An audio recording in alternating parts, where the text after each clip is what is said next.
Hello বন্ধুরা, আসসালামু আলাইকুম। কেমন আছেন আপনারা সবাই? আশা করি ভালো আছেন, সুস্থ আছেন, নিরাপদে আছেন। হোক আলহামদুলিল্লাহ, আমিও ভালো আছি। প্রতিদিনের মতো শুরু করলাম রান্নাঘর থেকেই। তো সকাল বাজে 7:30। আজকে ভাবলাম যে সকালে কোনো নাস্তা বানাবো না। গতকালকে যে ব্রেড নিয়ে আসছিলাম সেটা আর কি আজকে নাস্তা আর কি মেয়েদের দিব। মাঝে মধ্যে আর কি অন্য নাস্তাও খেতে হয়, প্রতিদিনে আর কি রুটি পরোটা ভালো লাগে না। তো ভাবলাম যে আজকে ব্রেড মেয়েদের দিব আর ডিম আমলেট করে দিব। তো গতকালকে ব্রেড নিয়ে আসছিলাম, সেটা আর কি মেয়েদের আর কি গরম করে আর কি সেকে একটু টোস্ট বানিয়ে দিচ্ছিলাম আর ডিম আমলেট করে দিব বন্ধুরা। তো সেটাই আপনাদের সাথে শেয়ার করছি। আর আমার না সকালবেলা উঠে যে নাস্তা বানা খুবই আর কি রুটি বেলতে কষ্ট হয়, মেরুদণ্ডের মধ্যে না খুবই যন্ত্রণা হয় আর কি। তো যাই হোক, হালতেও পারি না, বসতেও পারি না, এত কষ্ট হয়। তো ভাবলাম যে মেয়েদেরকে আজকে আর ব্রেড গরম করে দিব আর ডিম আমলেট করে দিব। তো সেটাই করতেছিলাম, দুই মেয়েকে আর কি ব্রেড সেকে দিলাম আর ডিম আমলেট করে দিলাম। আর আমি যেহেতু চাল আবার সাথে একটু চাও বানিয়ে নিয়েছি আর কলা ছিল, কলা আর কি দুই মেয়েকে দিয়ে দিয়েছি। দুধ চা, কলা, ব্রেড আর ডিম অমলেট, এটাই আজকে সকালের নাস্তা বন্ধুরা।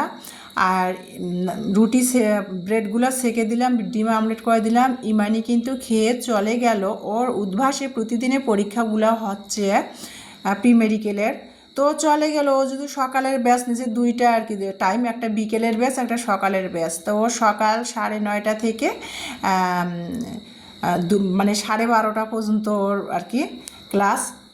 তো যাই হোক বন্ধুরা, ও চলে গেল নাস্তা খেয়ে। এখন আমি আর ইলমা খাচ্ছি। ইলমাকে আজকে স্কুলে পাঠাবো না। ইলমার মানে স্কুলে গেলে না দেখা যায় ইলমা ওষুধ খেতে চায় না।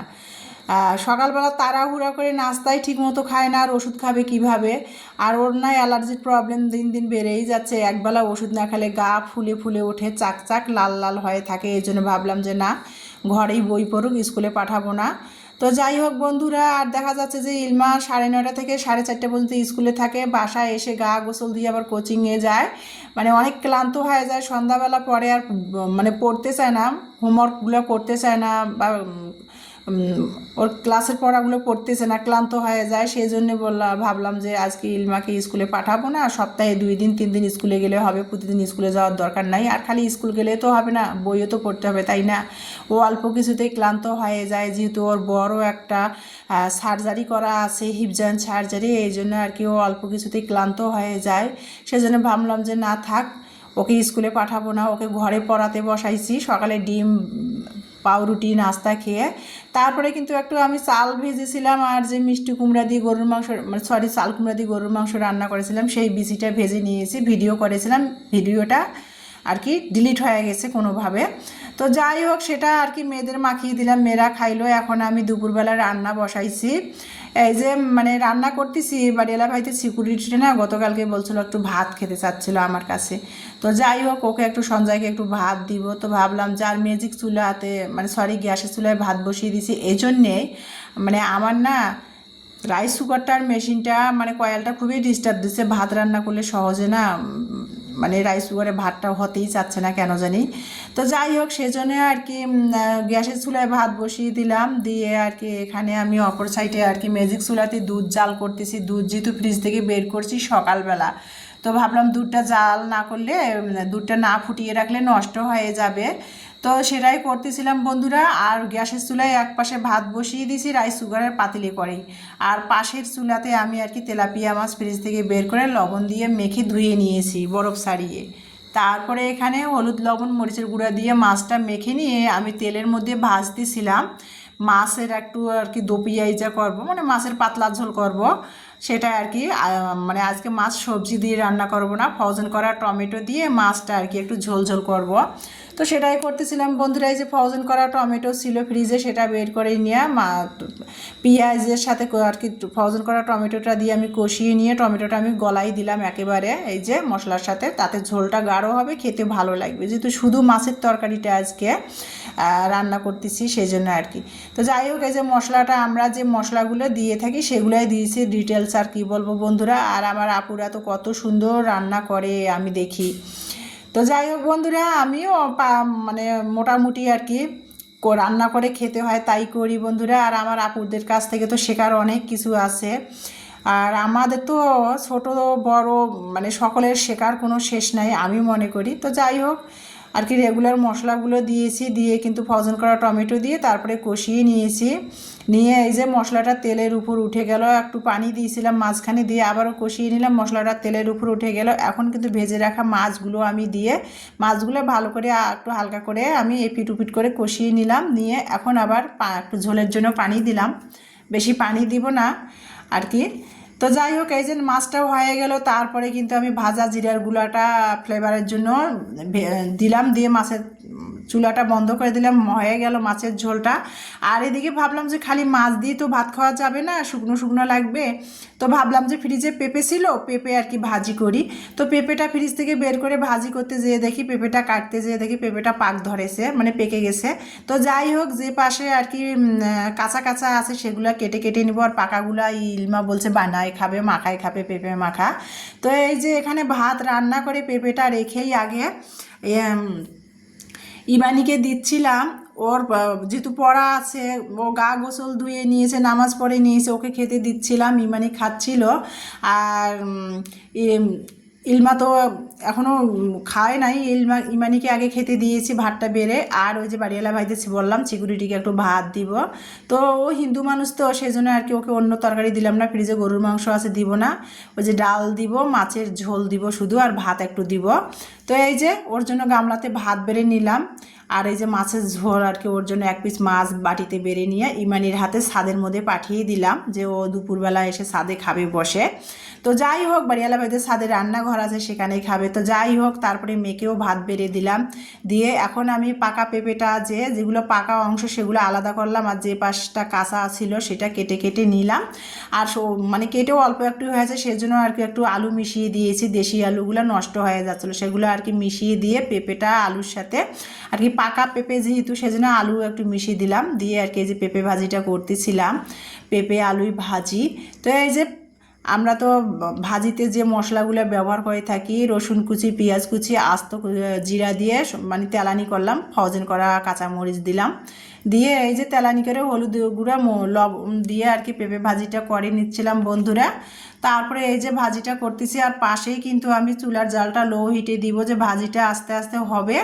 আর আমি অপর সাইডে কিন্তু চুলাটা পরিষ্কার করে নিব। রান্নার পাশাপাশি সঙ্গেকার কাজ সঙ্গে করলে আমার মনে হয় ভালো হয়, কাজ জমিয়ে রাখলে কিন্তু অপরে আলসামিয়ে লাগে, অলসতা ধরে আর কি। তো এই যে ভাজিটা করতেছিলাম লো হিটে দিয়ে, আর অপর পাশে কিন্তু আমি সিং পরিষ্কার করে নিব, চুলার পাটটা পুরো পরিষ্কার করে ফেলবো বন্ধুরা। আর আমি সঙ্গেকার কাজ সঙ্গে করাটাই পছন্দ করি, জমিয়ে রাখলে পরে কষ্ট হয়, দেখা যাচ্ছে যে মানে অলসতা ধরে যায়। তো এই যে রান্নাও হচ্ছে পাশে, আমি চুলা পাট চুলা চালি সব পরিষ্কার করে নিচ্ছি আর কি।